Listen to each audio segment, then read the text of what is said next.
Thank you for joining us as we discuss how to start a disability ministry. We are so excited to have this webinar on today, and we are thrilled to have Sandra Peoples and Jillian Palmiotto to join us on today.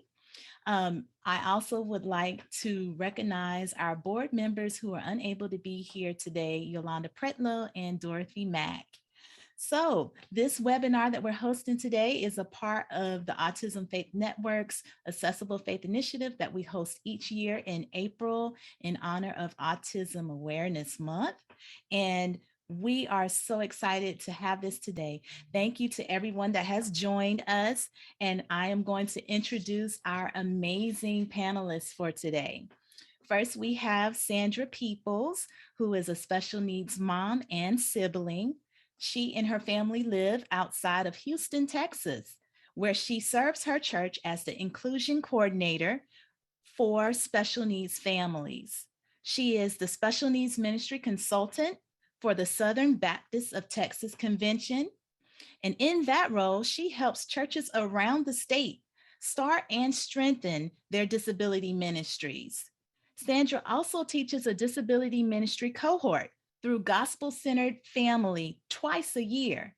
She enjoys traveling around the country to encourage special needs parents and to support disability ministry leaders in conferences such as Wonderfully Made in Kansas City and Inclusion Fusion Live in Cleveland, Ohio. She also hosts the All Access Conference, which is held in the Houston area. Sandra is the author of Unexpected Blessings, The Joys and Possibilities of Life in a Special Needs Family, and the host of the podcast, Self-Care and Soul Care for the Caregiver. You can contact Sandra at sandrapeoples.com, and we are super excited about all the nuggets of wisdom that she will share on today. So thank you, Sandra, for joining us. And our next panelist, last but not least, is Jillian Palmiotto. Jillian is a disability ministry leader with 10 years of experience in full-time vocational ministry. She holds a bachelor's degree in early childhood education and a master's degree in inclusive special education for K through 12th grade. Jillian is also a licensed minister and the founder of the Unlimited Special Needs Ministry at a large church in Atlanta, Georgia.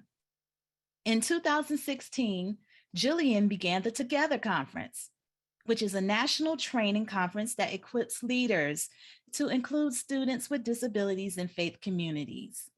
Jillian has a passion for creating inclusive environments where people with special needs and disabilities feel accepted, welcomed, have a sense of belonging, and are encouraged to lead and serve others. She is now the executive director of a parachurch organization, Together We Care, that continues to assist churches in creating specialized ministries and provides resources to families who are impacted by disability. So thank you so much, Jillian, for joining us. We are so excited for all that you have to share as well. And so let's get started with our interview questions that we have for you on today. And if you are watching us via Zoom, you can type your questions in the chat or Q&A. If you're watching via Facebook, you can type your questions in the comments, okay? All right, so Jillian and Sandra, please tell me, why is disability ministry important? You go ahead, Sandra. Well, thank you, Tanya, for inviting us to be on. I love getting to chat with you, and anytime I get to be around Jillian, we always have such a good time together too. And I learned so much from Jillian, and so I know that the audience is going to learn a lot too and be encouraged. As Tanya said, I have a sister with special needs and a son with special needs. And so if churches weren't accommodating and inclusive, then I wouldn't have been able to go to church when I was growing up, and my family wouldn't be able to go to church now. And so it's such an opportunity for churches not only to care really well for the member with a disability, but for the entire family. Yes, absolutely. And I would just say, I have seen in my experience that churches are still a place where people with disabilities don't have full access, unfortunately. It's very sad to me that we are living in 2022 and we think that everybody has the same rights and the same access and the same everything. And that just frankly is not the case. And so that's really where my passion comes from, is just making sure that that everybody, I know, my experience with church and my kids' experience with church, it has been such a huge part of our lives and our family's life that I just want that to be accessible to everybody, and it just isn't. And I actually was speaking with a ministry leader yesterday, and she said, what both of her kids have autism, and she said, what people don't realize is that people with autism grow up and have kids. Like, just because they have disabilities doesn't mean that they don't grow up and have children. And if we don't create a place for my kids to belong now, then they won't have a place for their kids to belong. And so literally creating inclusive environments and welcoming environments for people with disabilities is so important, because it's impacting, like Sandra said, not just the person, not just the family, but even generations to come through that family line. And so it's very important that we are super, like, not doing what Jesus told us not to do, which was don't shut people out of my house. Like he said, everybody needs to be able to come to me. And so if Jesus said everybody, he meant everybody. That's right. That's right. So, Sandra, you talked a little bit about this earlier, but tell us how you got involved with disability ministry. Well, I grew up in a small town in Oklahoma that our church did a great job of welcoming my family. And I kind of just took for granted that all churches would be like that. I mean, I didn't know any differently until we were living in Pennsylvania and our son got an autism diagnosis when he was 3. And my husband was the pastor of the church. And I looked around and I thought, oh, we don't have any special needs families at this church, because that it doesn't just happen by default, right? Like they're not just going to show up and think that the church is going to be welcoming unless they know that somebody has gone before them or they themselves kind of start the ministry. And so back in 2010, when James was diagnosed, we looked around and we thought, well, we're going to have to make some accommodations for him. And that means we're going to be open to making accommodations for other families. And so that's how I got into special needs ministry. I mean, it's so funny to think back on those early years. Like, I grew up in the 80s and into the 90s, and I'm sure that was happening at lots of churches, but I just kind of took for granted that all churches did that until I looked around at my own church as an adult and realized we didn't. Wow.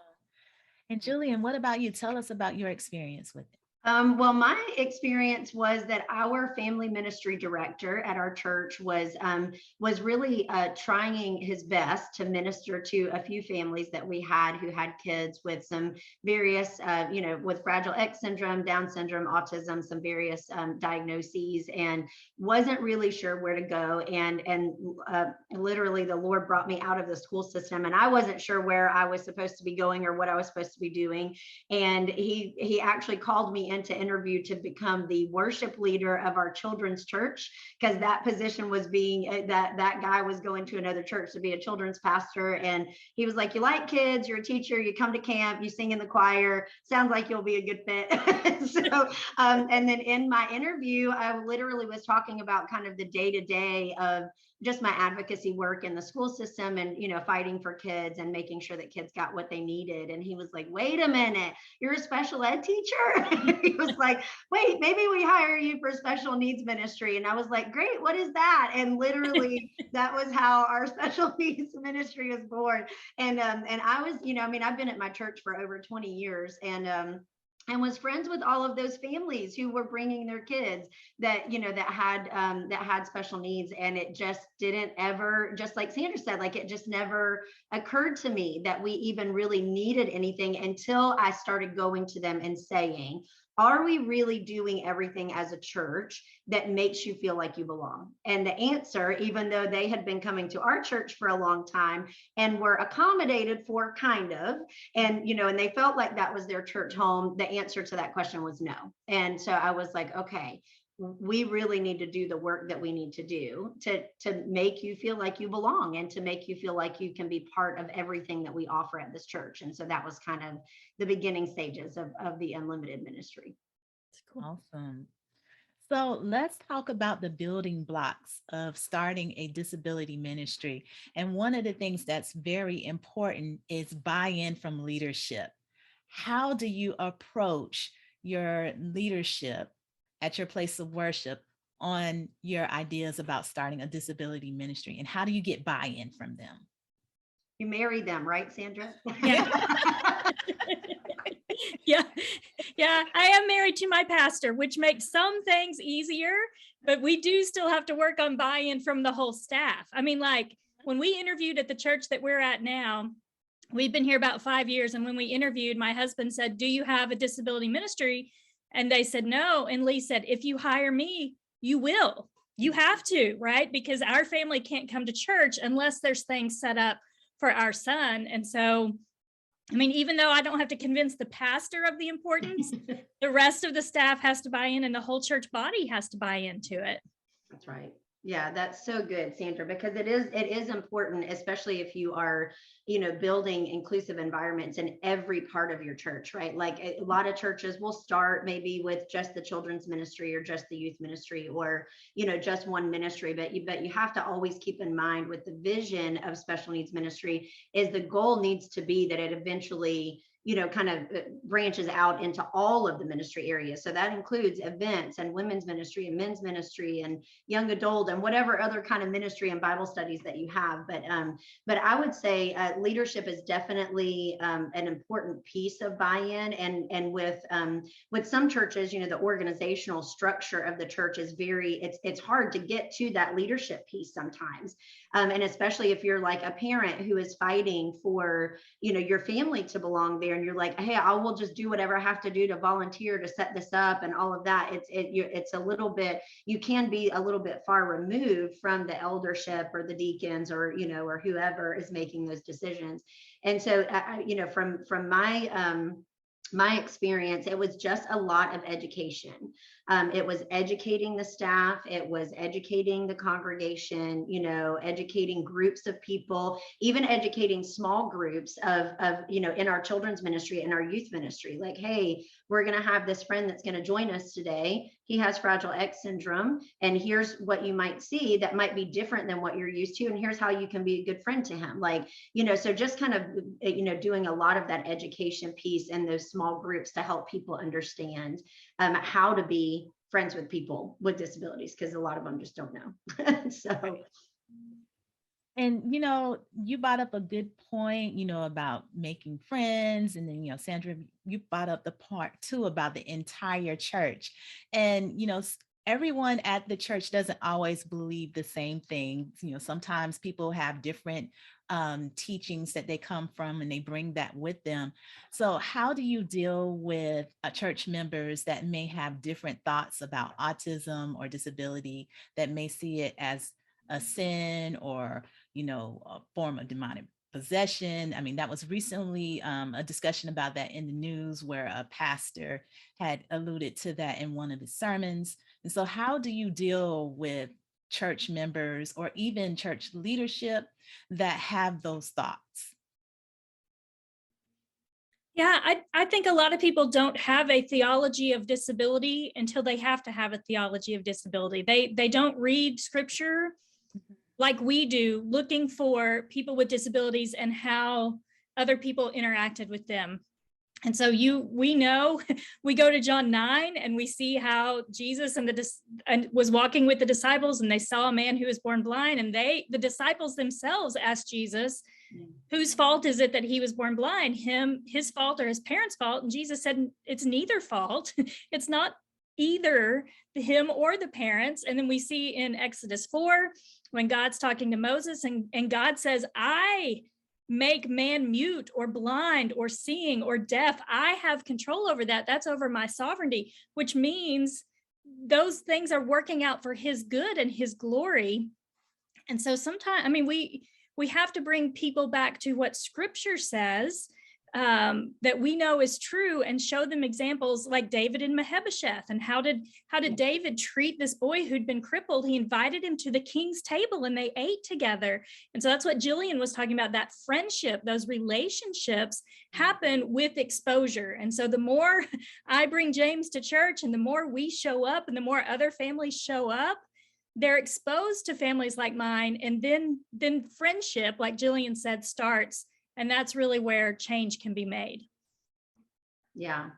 Also my answer, you go back to scripture. and it's really just about, coming to the table and let's have a conversation. I think that I've probably made more headway in that space and in line with that question of challenging people's theology, just by, can we just have a cup of coffee and you bring your Bible and I'll bring my Bible and let's talk through this and let's talk through what you see. And I want to hear your perspective, but I need you to also hear my perspective on, advocating for these families. And I do, for anybody listening, I highly recommend Dr. Lamar Hardwick's book on disability in the church is very, just very well put together and greatly explains. And sometimes I have found that that pastors, especially, I don't want to get into this lane, but pastors who come from very, very traditional backgrounds and very heavy theology often can't receive something from me because I'm a girl. I mean, we're just going to put it out there. And so sometimes when I can take Dr. Lamar's book and say, well, you read it from here, and if I can give them a different outlet to receive it from, then sometimes they will receive it a little bit differently than they do from me. And, and so I think just coming to the table and learning how people can receive stuff. And just like Sandra said, you just have to go back to scripture. That's right. And the book that Jillian is referring to is called Disability and the Church, A Vision for Diversity and Inclusion by Dr. Lamar Hardwick. We had him on a webinar last year where he did a great discussion of his book and some of these topics that we're discussing on today. So we talked about how to get leadership buy-in. We talked about how to kind of deal with some theology that may not be the best. And so now, after we've done those things, what is next? What are the next steps that people need to take in order to start a disability ministry? Jillian, you want to go first on this one? Sure. Yeah.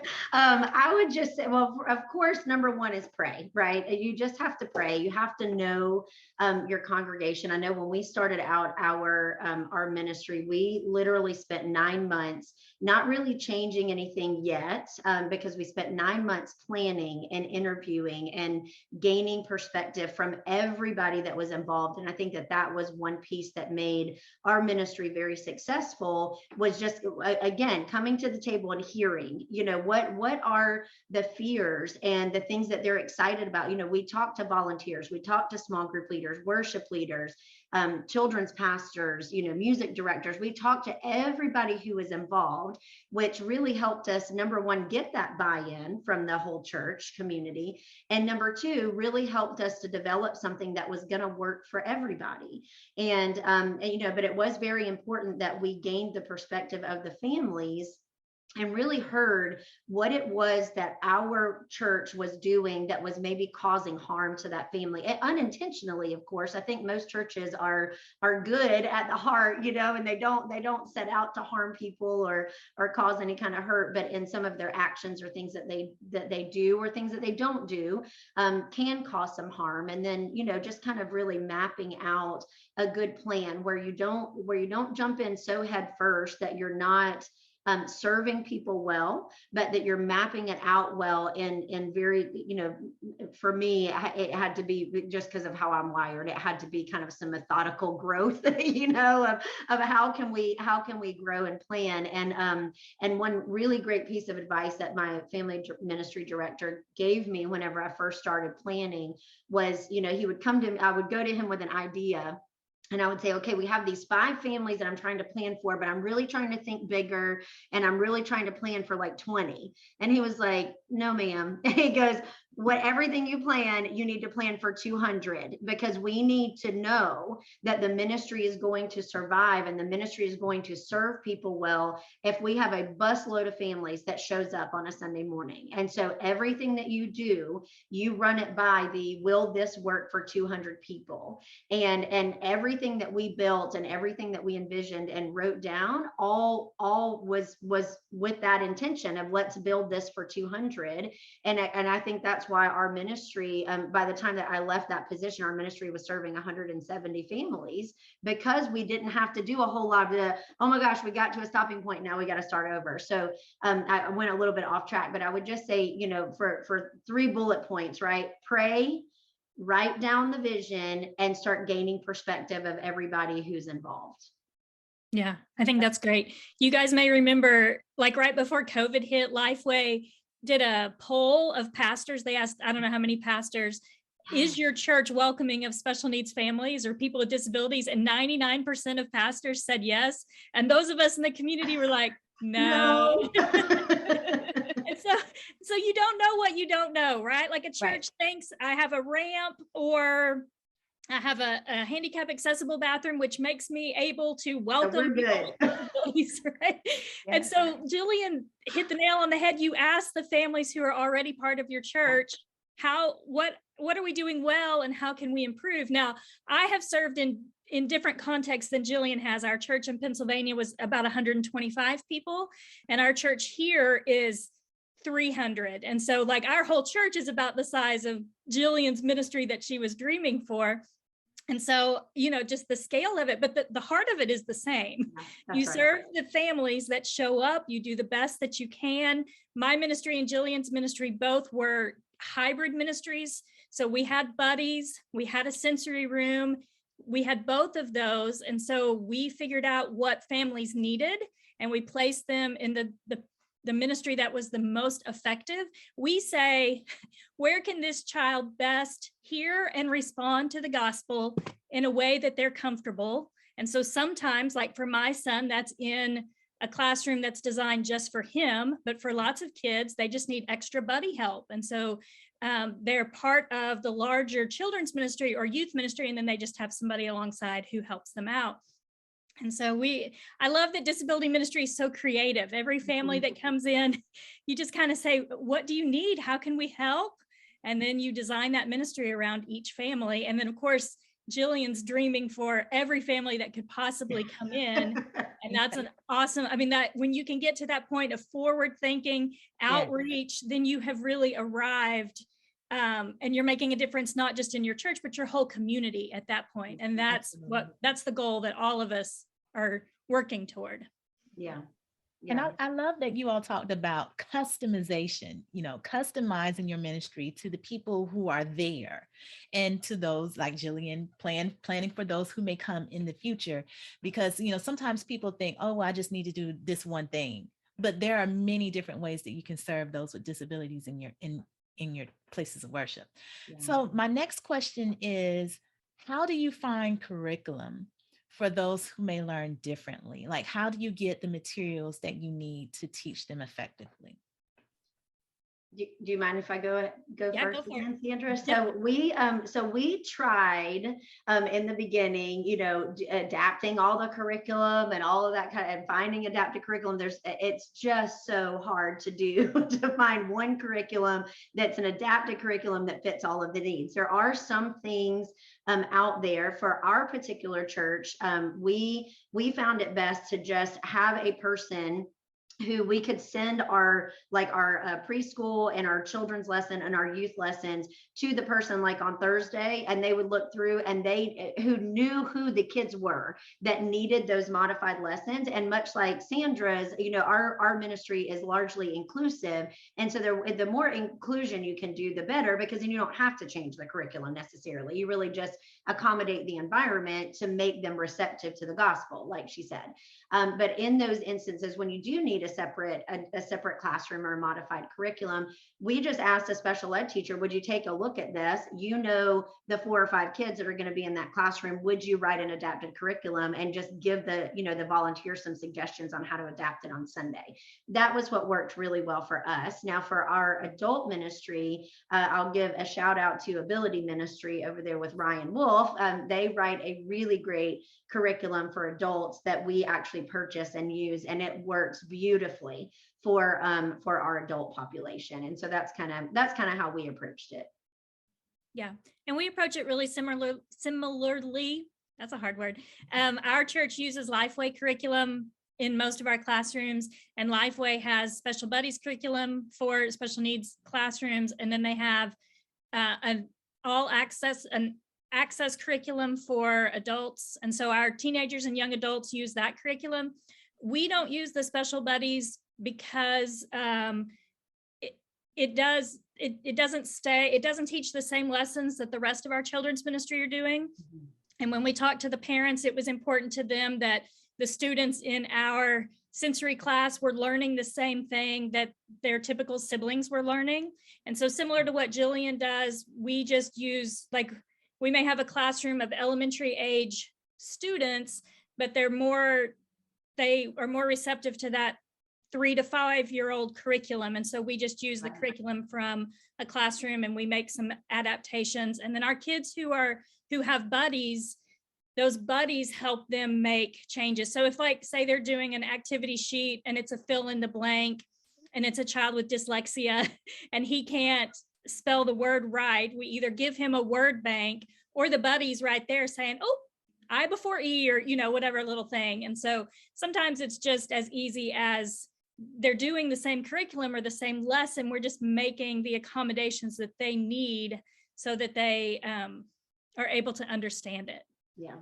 And we often got IEPs from parents too, from the school system, that will have those accommodations listed for kids. And that makes it easier to adapt, you know, church curriculum just the same way you adapt school curriculum. You can use, you know, kind of piggyback so that you're not trying so many trial and error of like, what's going to work for this kid or whatever, you know. And so that was a helpful tool for us as well, to use what the school teachers were doing and what the kid was already used to. Okay. All right, so that leads us to our next question, which is, you know, a lot of times when we talk about disability ministry or special needs ministry, a lot of the focus is on children.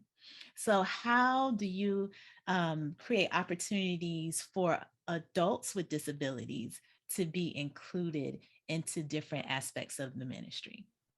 Sandra, you want to take that one first? Sure, I will. I mean, it's a little different for a church our size. I mean, we have members who have always been members who have disabilities, you know, and most of them live independently. So it's physical disabilities or some cognitive delays that they have.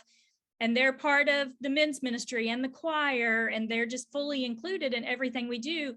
And there's just this family care sense, like these people are part of our family. And just like we care for each other, we care for them. And I come back to like Moses and Aaron, when we were talking about God calling Moses to speak, and Moses says, I can't speak, I'm slow of tongue. And then God provides Aaron, who's a helper.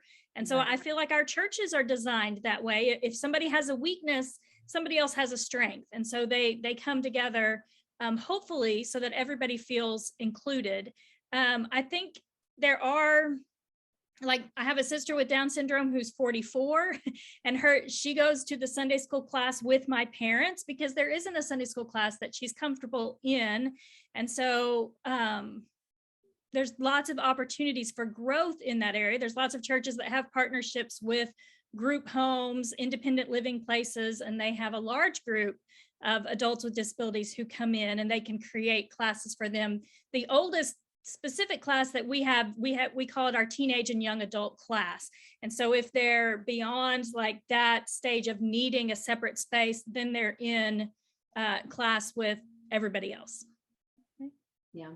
And similar to us, I mean, we did our church just right before COVID launched our adult class for the people who wanted a more, just a curriculum that was really more on their level. So what our adults do is they go and they do worship in the main sanctuary, and then they go to a classroom to kind of do Bible study that's on a little bit more of their level, where it's more discussion driven, and it's not a lecture from the pulpit for 30 minutes, right? And so because most of them don't really like that. And so and then we are very intentional about creating ways for our teenagers with disabilities and our adults to start serving and to start learning how to serve other people, because everybody is good at something. The Lord created everybody with a purpose. He wasn't surprised by any kind of diagnosis that came along that we were surprised by, right? And so he created every single person with a plan and a purpose. And so we have to get out of the way and stop making people, display their purpose in the way we want them to. We got to just help that person discover what that is. We got to discover what that is and find out what they're passionate about, and whatever they're passionate about, give them an opportunity to serve there. I had a conversation with one of our adults just a couple of weeks ago. We got our adult group together to come and help stuff Easter baskets, and they loved it. And during that time, she said, she has cerebral palsy, and she said, at my old church, I helped in the children's ministry. And I was like, oh, what did you do? And she said, I was the person who set out the crafts and I wiped down the tables. And I said, do you miss doing that? And she was like, yeah.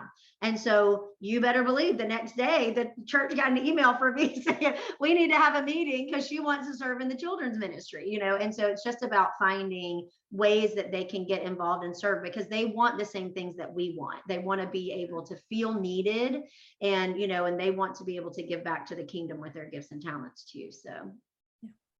Well, I am loving this conversation. I wish we had more time. We have a few more questions I want to make sure that we get to before we do the question and answer. And we have a few questions coming in already. Okay, so we talked about inside the church, but there are things that places of worship can do to connect with families outside of the church. What are some of those things? All of it.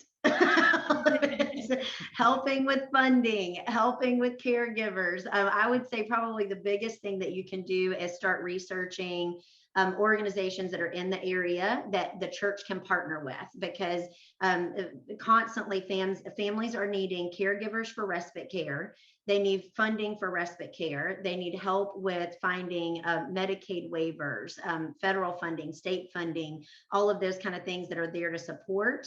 And there are actually lots of organizations out there that are designed to help families get applications in and find those resources and all of that, school advocacy, whatever it may be. So as much as the church can partner with those outside organizations, the better. And that's kind of what our organization does now, is we help support that area with like getting those families and the churches like connected to those places so that the families can truly get what it is that they need. They need marriage support. They need counseling for the siblings. They need counseling for the family in general. They need school support. So the families do need a lot, but it doesn't have to rest solely on the ministry leader or the church to provide all of those things. You just have to learn how to partner with the people who are already doing it, so that you don't feel the pressure of having to do all of that yourself. Yeah. And what you do for one helps the future family. So it may sound overwhelming, but like at this point, Jillian has built a database. And so she's just accessing things that she has helped some families find and then helps future families find. And one thing that our church does that is a little bit different from the things that Jillian talked about, we do outreaches in the community. We do respite nights. We do sensory-friendly movies at our movie theater. And we're posting we have a good relationship with our school district. And so they share any events that we have through their newsletter. And so we do quarterly respite nights. Some churches do it more often, but we do it 4 times a year, where families are invited to drop off their kids and their typical siblings. And we try to kind of, like Jillian said, families need counseling, they need time together. So we try to match our respite nights with something like Valentine's Day, right? So it gives them a chance to get out and have a date night and know that their kids are taken care of, or like in November, so they can get a start on Christmas shopping. We try to really gear it towards what we feel like the pain point is for the family. Like, when do they need this the most? And then we offer something like that. And so there's just a lot of opportunities, a lot of different callings. I mean, some of us are called to school advocacy or insurance advocacy, or lots of different advocacy avenues. And so we've got to tap in to our community resources and our church resources and just connect people. And we're all serving in different places. Texas is a really hard place to access services. Pennsylvania was a really easy place to access services. And so that's why our church families look to us, because we have this experience and we know and can connect them with resources and other families who are going through the same things they're going through. So good. Sandra, and both of you and Jillian talked about caregivers. And Sandra, you have a ministry with caregivers through your podcast. Tell us a little bit about that and how churches can be more helpful to caregivers. Well, I think a big part of it from the caregiver perspective is isolation and loneliness. I mean, even in our family, James has level 3 autism. And so, but I have a 16-year-old and a 14-year-old. And so if I'm hanging around other parents of teenagers, it's different for me. I can't take my eyes off of James. I need to keep him safe. And so as that gap between what James can do and what his typical peers, as that widens, sometimes the loneliness widens for us as parents. We don't go through the same milestones that other families go through. And so, I mean, churches have a really great opportunity to keep reaching out to these families to help them feel connected, to care for the siblings. I mean, the church that I grew up in, they didn't just see me as Sybil's sister. I had my own identity, and they encouraged that. And they gave me places to use my gifts too. And they said, you're important here. And that changed my whole life, really. I mean, that they believed in me, that there were ways that they could kind of stand in the gap. If my parents were maybe pulled in another direction, somebody could pick me up for youth group on a Wednesday and drop me off. And so one thing that our church is working toward is having family care plans. So it's just essentially a list, and it's got their contact information, but it also has a contact person at our church that would be kind of over caring for them for a long hospital stay or anything that would go on in their life. And so it says, like, this family has a corn allergy. So the kind of liaison would, if they're organizing meals, would say, okay, no corn for this family, little things like that, but also keeping up with what the typical siblings are doing, providing rides, just being very practical help to those families so that they don't. One thing that caregivers really struggle with is decision fatigue, right? Like everybody makes thousands of decisions a day. Caregivers can make 1,000 more. It feels like, so like when I'm getting dressed in the morning, I'm not only dressing myself, I'm deciding what James is wearing too, because he isn't able to do that. So that increases the number of decisions I'm making that can lead to fatigue. And so one of the ways that churches can step in and like, don't say, let me know if there's anything I can do, right? Because that's just making me make one more decision that I don't have the brain power to make. And so for us, those family care plans have kind of taken the guesswork out of that, to say, okay, if I'm providing a meal, here are the 3 restaurants in town that this family loves. And so somebody knows they can just buy a gift card from those 3 places, and they can do that instead of saying, is there anything I can do? Let me know. And then, of course, families like ours are independent, fiercely so.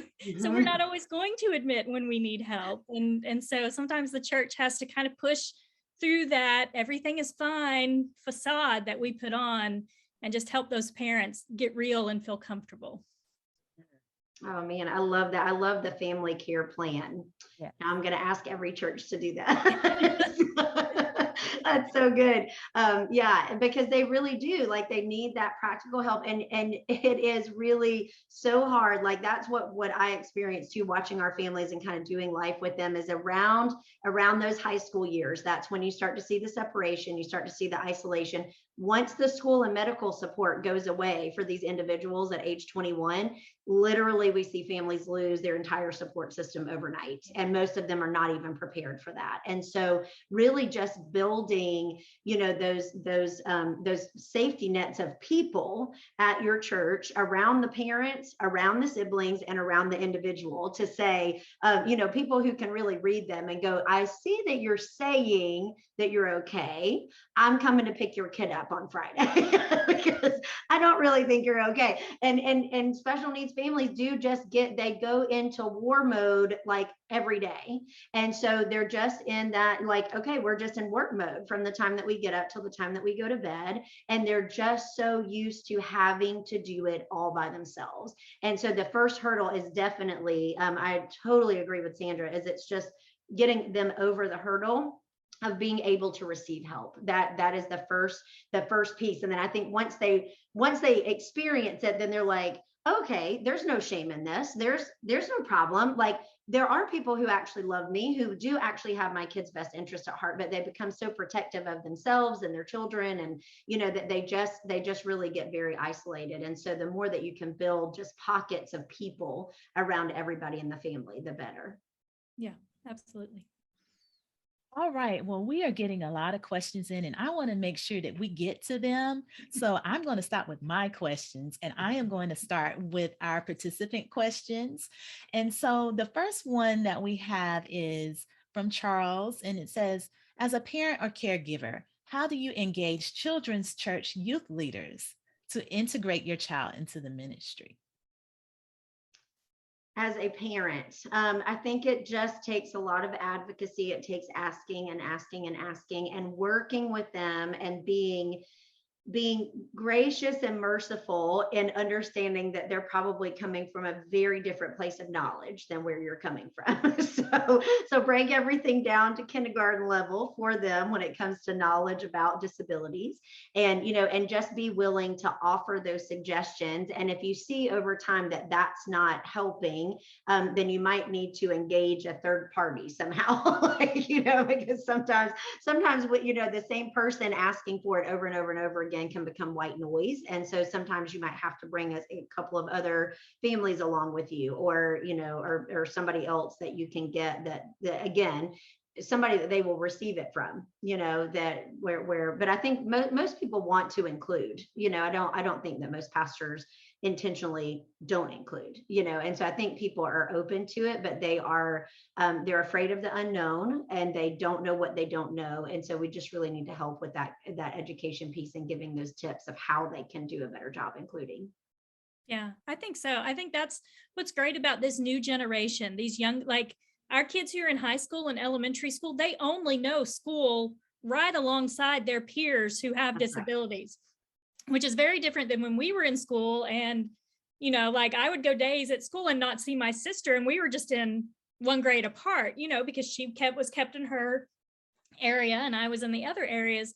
And so I don't think there's anything anymore where, like, there's no just typical classroom of only typical kids. Every classroom has somebody with a learning disability, a behavioral issue, an emotional issue, mental health, special need. All of that is in the same classroom, which means our ministries also reflect that. And so I think that our children's ministers and youth ministers, they see that. They just don't know how, they see the problem, they just don't know how to fix the problem of inclusion. And so, like Jillian said, it takes us or an advocate on our behalf matching the people in ministry with the solutions that are out there. We know all of the ministries that are out there and all of the resources because we're in this world, but they don't know. They think they're having to reinvent the wheel every time somebody new comes into their ministry, and we just have to say, oh no, hey, let me connect you with this person, or here's a book that you can read that helps you understand our family better. All of those things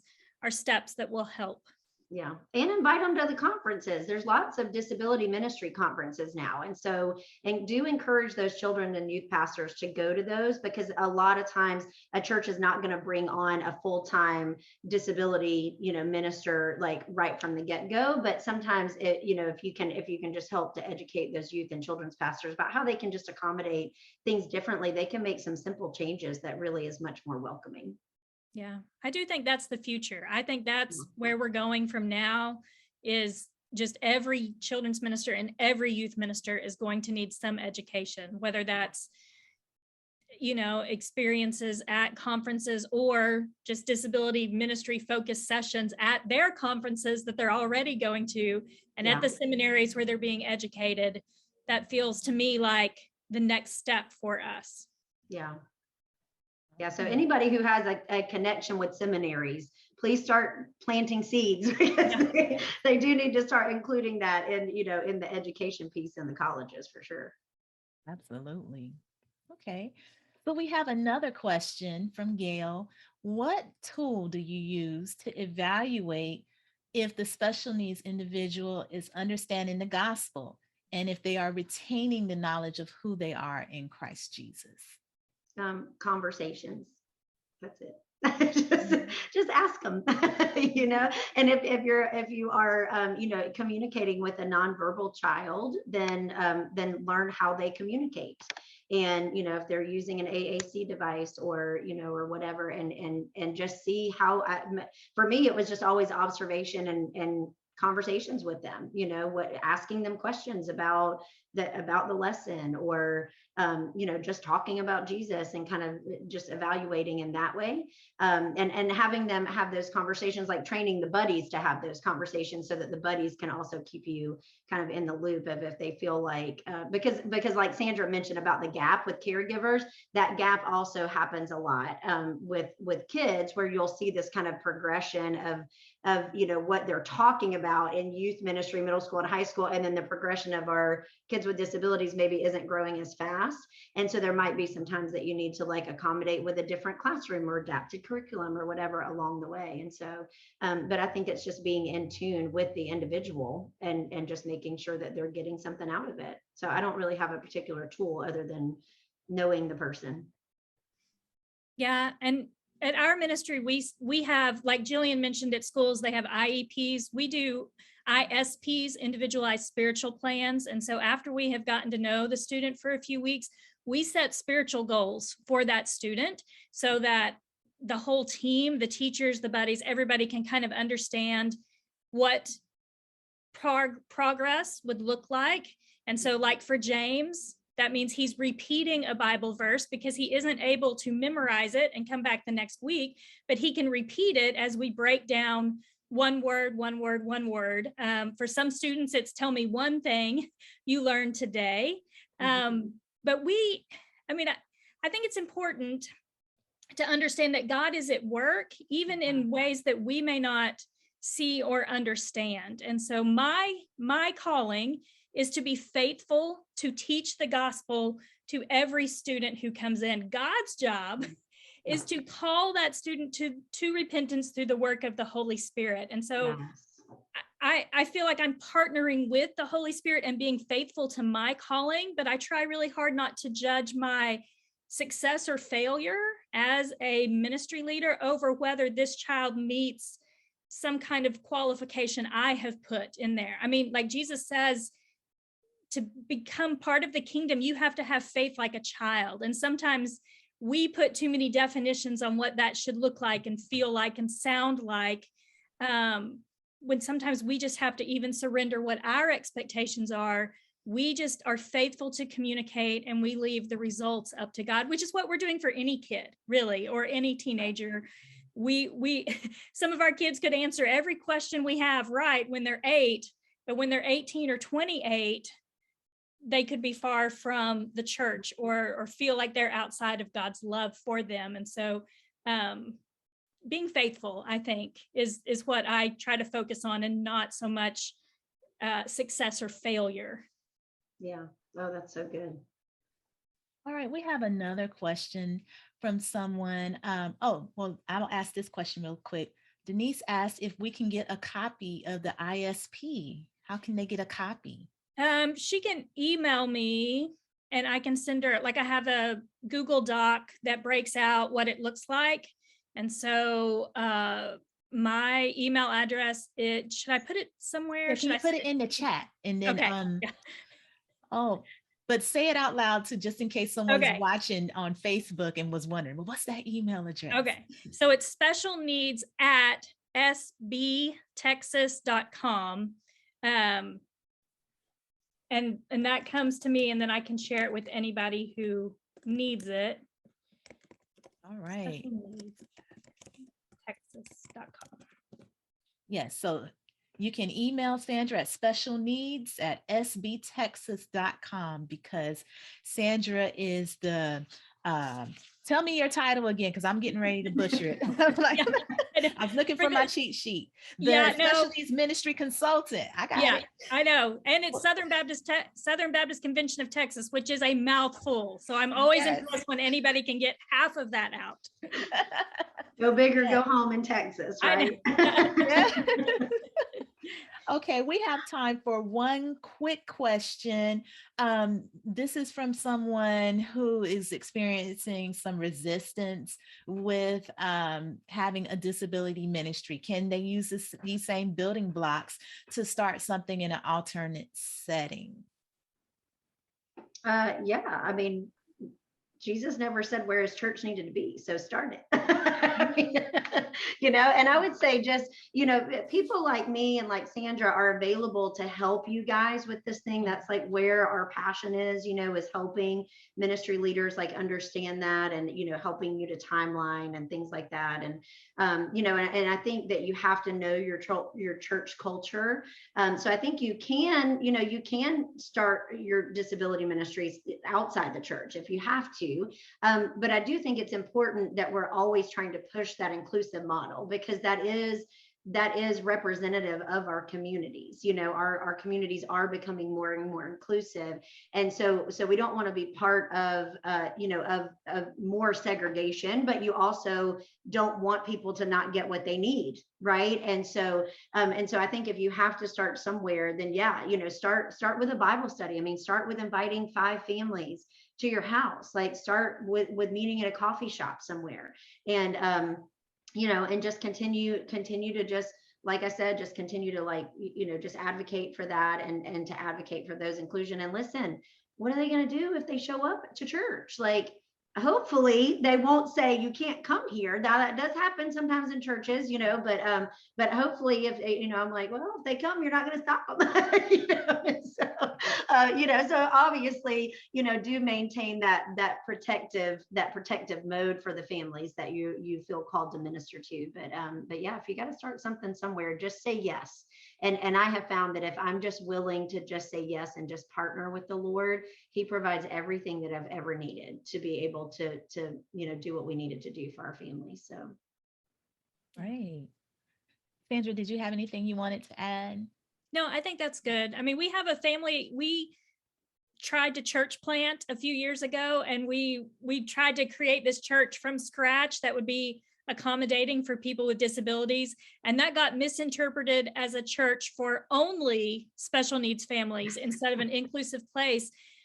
And so that was hard. I mean, like, I loved that time we had together, but I'm like, but we're the only ones benefiting from this, only us 5 or 7 families who are meeting together. And it just wasn't sustainable for any of us to keep meeting in our house. And so eventually we kind of said, let's go. I mean, my husband got hired at another church, but all of those families went to churches that now have special needs ministries. And so there's a time, I think, for gathering close, encouraging each other, lifting each other up, but there's also a time for going and advocating and, knocking down doors, making room for yourself at that table, and saying, what I do for my family is going to benefit every other family that walks in this door. And that's that you get to that point where you're ready for that. That doesn't mean it happens when your kiddo is 3 or just got a new diagnosis at 13 or whenever that time. But for those of us who have moved past some of those phases, and now we're ready, like we're empowered, we're called, we're shown up, we're getting it done, and it benefits everybody. Yeah. All right. Okay, well, I would like to share with everyone a resource that is being offered by the Autism Faith Network. We are having a sensory toolkit giveaway in which we are giving away at least 20 of them to places of worship. The toolkit is going to include a tote bag, it'll have fidget toys, headphones for children, headphones for adults, and a little bit of resources from us about things, the services that we provide and how you can start a disability ministry. So in order for your place of worship to receive one, the only thing you have to do is to do an activity at your place of worship that promotes autism awareness, acceptance, and inclusion. That can be a variety of things. It is up to you and your choice. It can be something as small as saying something during the announcements that it is Autism Awareness Month, or you can do something in your children's ministry or something with adults. It is up to you. We do have sample announcements that you can read. We have infographics and handouts and things that you can use for a display table. And you would just do your activity and then let us know that you did your activity, and that would give you an opportunity to get entered into this giveaway. You can also do another option, which is if your church has social media, the only thing you have to do is to share one of our social media posts. So you could share this webinar from your church social media page. You could share an infographic that we have on our Facebook page that says the do's and the don'ts of making your place of worship inclusive. You can share anything of your choice. Just make sure you tag us and use the hashtag Autism Faith Network so that we know that you did it. And so this will run all the way through April 30th. We'll be gathering the names of churches. And then on May 2nd, we will be drawing at least 20 places of worship. There may be opportunities for a little bit more, but we're going to do at least 20 sensory toolkit giveaways that we will be mailing off to places of worship interested in becoming more inclusive. So if you have any questions about that, you can email us at info@autismfaithnetwork.com. Okay. And so someone had requested that we put our emails in the comments. And so Jillian has put hers. I'm going to put the Autism Faith Networks in here, which is info@autismfaithnetwork.com. And also, I would also like to tell you all about another webinar that we have coming up. That is on Saturday, April the 23rd at 1 p.m. Eastern Standard Time. It's going to focus specifically on caregivers. It's called Finding Balance and Support as a Caregiver. We're going to have two special guest panelists, Stephanie White and Henry Hayes, who are both ministers of the gospel and parents of a child with autism. You don't want to miss the words of wisdom that they will share for those who are caregivers. They're going to help fill up your cup a little bit. And so I would like to give this opportunity in our last few minutes. I would like to give Jillian and Sandra an opportunity to tell you all how you can reach out to them, anything that they didn't get a chance to mention that they want to mention. I'll give you all that time. Go ahead, Sandra. Okay. Well, I put my email address in the chat a couple of times if you're watching on Zoom. If you're watching on Facebook, I'll say it again. It's specialneeds@sbtexas.com. And then I have a website, sandrapeoples.com. And then I'm on Facebook and Twitter and Instagram. Twitter is probably where I talk about ministry stuff the most. I mean, I kind of use each social media platform differently. And that's where I like to connect with other ministry leaders and pastors.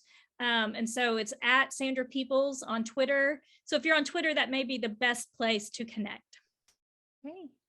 And I put my email in the chat as well, but it's Jillian@togetherwecaregA.org. So you can always email me there, or you can visit our website at togetherwecaregA.org.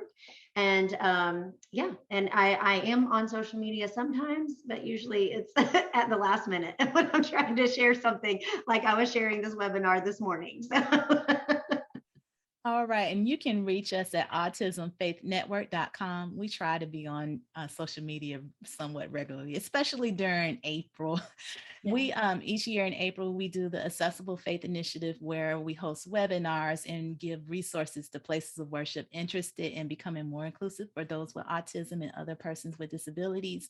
And then in November, we have a Manna from Heaven initiative in which we provide gift cards for food for autistic persons in need of food during the Thanksgiving holiday. And then we also have our Cheerful Giving initiative that we do in December, where we provide sensory tools and toys for those with autism during the Christmas season. Thank you all so much for joining us on today. We really are happy that you joined us on today. And Jillian also added in the comments that there is a Together conference. Yes, a Together conference coming up on August the 27th at Church on the Main in Snellville, Georgia. And you can go to their website, togetherwecarega.org, for more information. That'll be coming out soon. So I hope that you can join that conference as well. I've been to several of Jillian's conferences, and they are always amazing. So good. You learn a lot. They're great. Okay. All right. Well, thank you all so very much for joining us on today. We hope that you have a blessed day. Thank you, everyone. Thank you, Tanya.